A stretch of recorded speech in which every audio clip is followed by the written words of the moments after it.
Bismillahirrahmanirrahim. Assalamualaikum warahmatullahi wabarakatuh.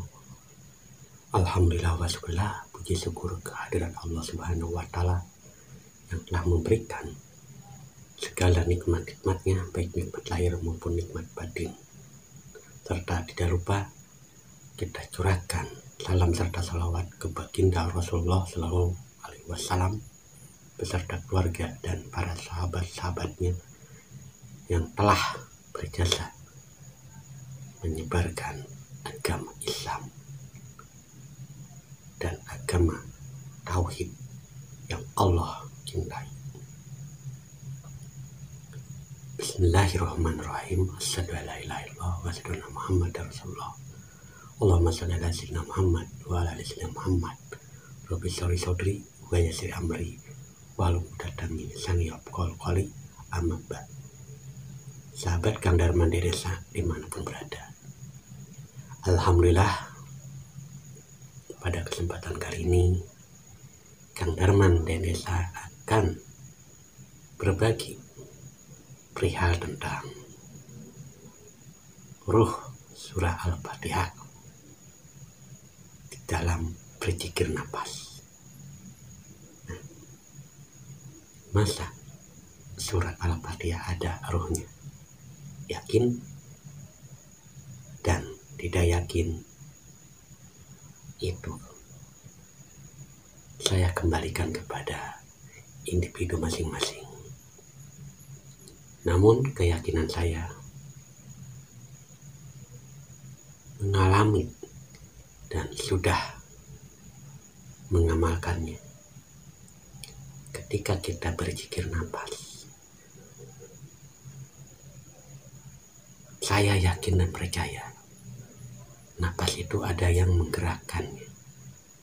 Bukan kita yang bernapas, tapi Allah lah yang memberi dan menggerakkan napas.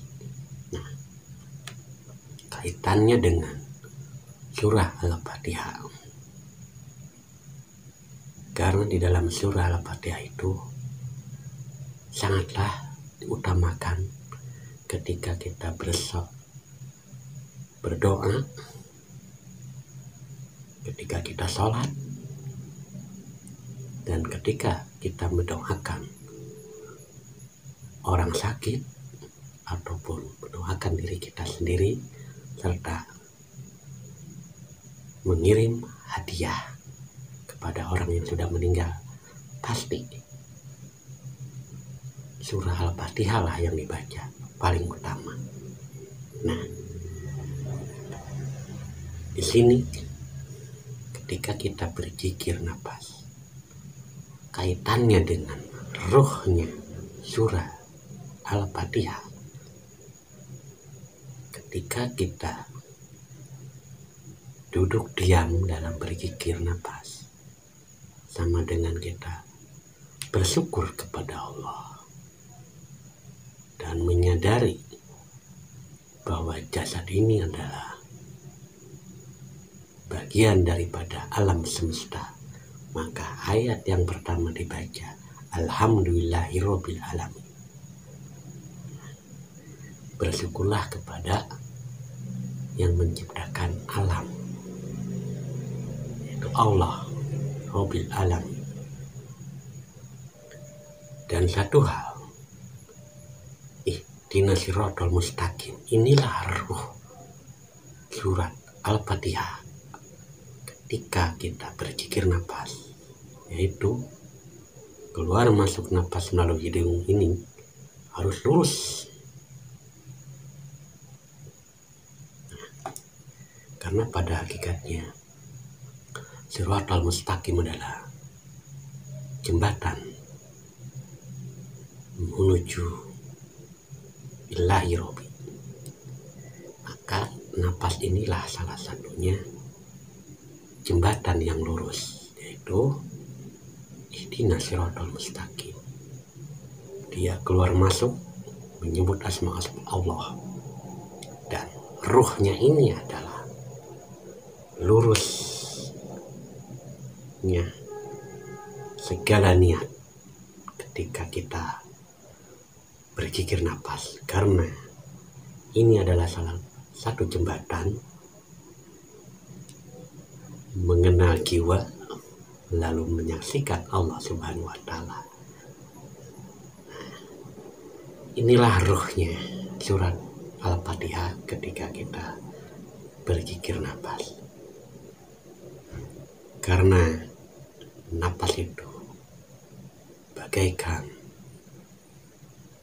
pesawat jet, seperti kilat dia meluncurnya. Dan yakin kepada Allah Subhanahu wa Ta'ala bahwa ruh di dalam surat Al-Fatihah itu adalah ihdinas siratal mustaqim, kelurusan kita sebagai hamba Allah untuk mengabdi. Lurusnya di dalam berzikir nafas hanya kepada Allah tujuannya, bukan bertujuan kepada selain Allah.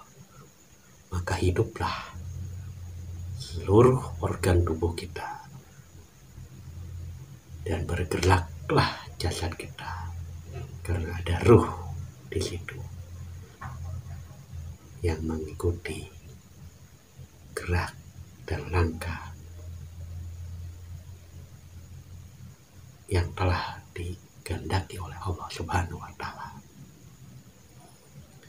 Dan satu hal, ruh surah Al-Fatihah adalah kelurusan kita di dalam beribadah. Maka hiduplah ibadah itu, karena dihidupkan. Nah, jika ibadah kita tidak lurus, berarti tidak ada ruhnya, tidak hidup. Nah, seperti itulah ruh di dalam surah Al-Fatihah adalah kelurusan ibadah kita, lurusnya niat kita hanya kepada Allah Subhanahu wa Ta'ala. Maka hiduplah segala niat itu dan mewujud pada perilaku. Jadi bukan ruh yang dibayangkan, tapi ruh surah itu wujud ke dalam perilaku kita di dalam kehidupan sehari-hari. Nafas ini juga ya sebagai jembatannya. Maka ihdinas siratal mustaqim, maka hiduplah seluruh perjalanan ruhaniah kita menuju Allah Subhanahu wa Ta'ala.